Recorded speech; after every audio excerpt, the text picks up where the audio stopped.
suis ravie de vous avoir avec nous pour parler de copilote généraliste versus IA spécialisé connecté à vos données. C'est vrai qu'on va parler de copilotes généralistes qui sont capables de s'adapter à des diverses tâches, et on parlera aussi d'IA qu'on spécialise pour aller optimiser par rapport soit à une tâche, soit à un domaine de données particulier. Ces approches, elles ont des avantages qui sont distincts, et on évoquera ensemble finalement les stratégies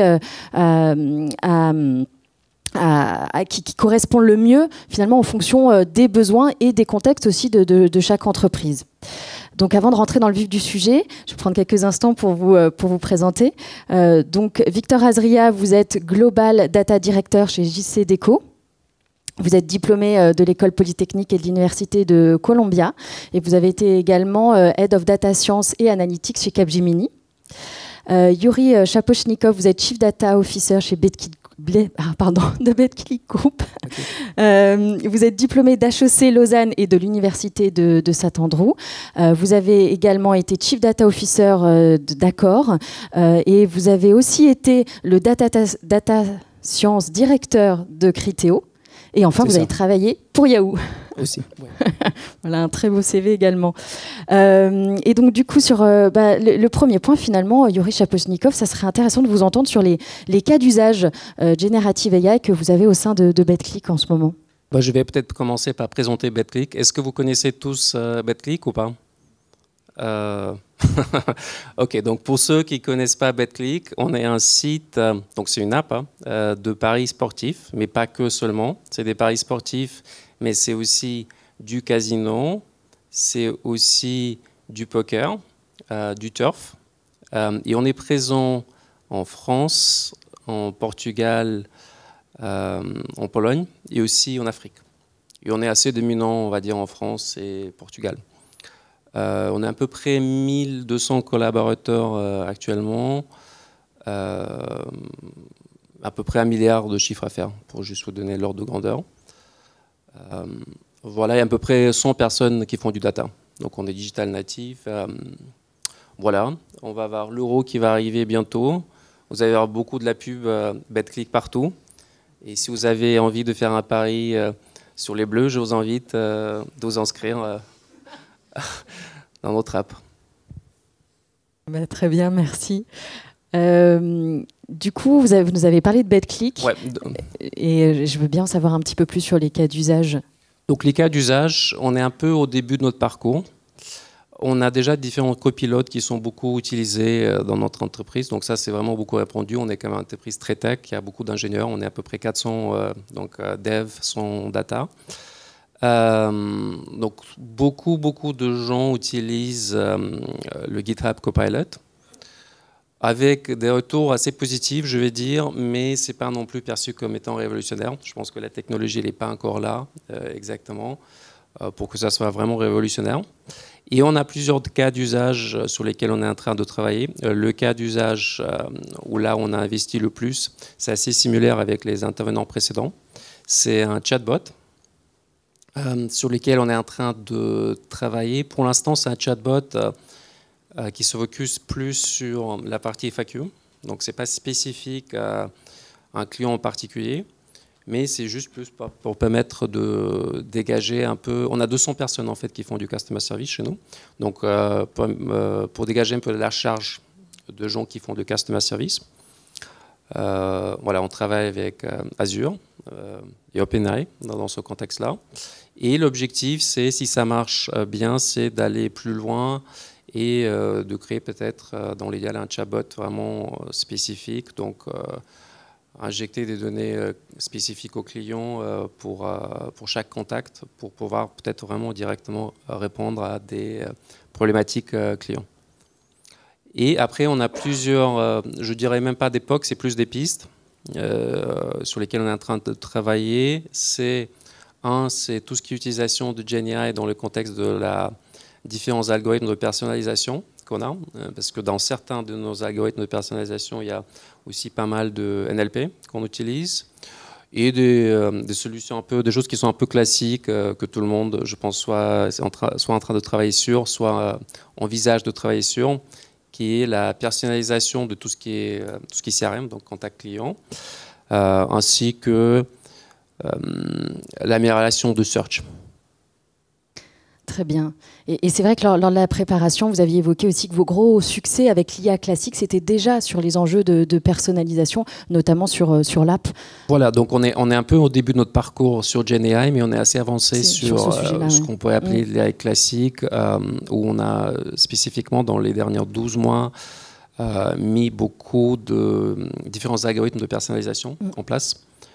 Côté paris sportif ou côté casino aussi. Donc si vous venez sur notre app et si vous pariez plutôt tennis, ce que vous allez voir proposer comme pari, ça va être plutôt des paris de tennis plutôt que de foot. Très intéressant. Et donc du coup, Victor Azria, lorsqu'on a préparé cette table ronde, on a aussi évoqué avec vous la stratégie générative AI et notamment le fait que pour vous, il y a un des axes dominants, et c'est pas le seul, mais il y a un axe dominant autour de la dimension core business. Est-ce que je suis sur un use case et un besoin qui est core business ou pas core business? Est-ce que vous pouvez nous en dire plus? Oui, bien sûr. Déjà, merci Constance. Et je vais commencer... Comme Yuri par présenter JCDecaux. Donc JCDecaux, c'est le premier acteur mondial de la communication urbaine. On est présent aujourd'hui dans plus de 80 pays. On a une audience quotidienne de plus de 850 millions de personnes qui voient du coup nos panneaux tous les jours. On a commencé la data et les sujets IA vers 2016-2017 à peu près, autour de sujets plus classiques média marketing, notamment autour de la mesure d'audience. Donc on a notamment travaillé sur les algorithmes de prédiction d'audience. Aujourd'hui, on travaille énormément autour de la mesure de l'attention, sur l'automatisation, par exemple, d'identification de points d'intérêt sur des images publicitaires, et du coup, depuis 1 ou 2 ans, évidemment, sur des sujets d'IA générative. Donc on a défini notre stratégie autour de 3 pans principaux. Le premier pan, qui est l'incubation des modules plus classiques de nos outils quotidiens Office. On parle évidemment de Copilot depuis longtemps, mais nos équipes de développement travaillent aussi avec les modules type Copilot de GitHub ou ceux de JetBrains. On est en train de regarder des solutions de marché qui nous permettent d'accélérer le développement de cas d'usage plus génériques pour pouvoir du coup ne pas forcément avoir à tout développer nous-mêmes. Et en parallèle, on travaille également sur des développements internes. Donc, tu parlais, Constance, juste avant, de core business ou de pas core business. Merci. En fait, ce qu'on se dit, c'est important pour nous, quand on va développer un cas d'usage, de savoir si on va avoir des solutions que nos concurrents pourront eux aussi avoir à leur disposition. Donc on a besoin de s'assurer que pour tout ce qui est vraiment différenciant pour JCDecaux, ce qui nous permet d'avoir un leadership sur notre marché, on a quand même la capacité d'innover, on a la capacité de développer nous-mêmes, et donc on a la capacité de garder cet avantage concurrentiel qu'on peut avoir. Donc on a identifié plusieurs cas d'usage, certains qui sont, on peut dire, non core business, tout ce qui va travailler autour des fonctions support, autour des achats, autour de nos équipes juridiques, qui ne sont pas forcément aujourd'hui une marque de différenciation entre JCDecaux et ses concurrents.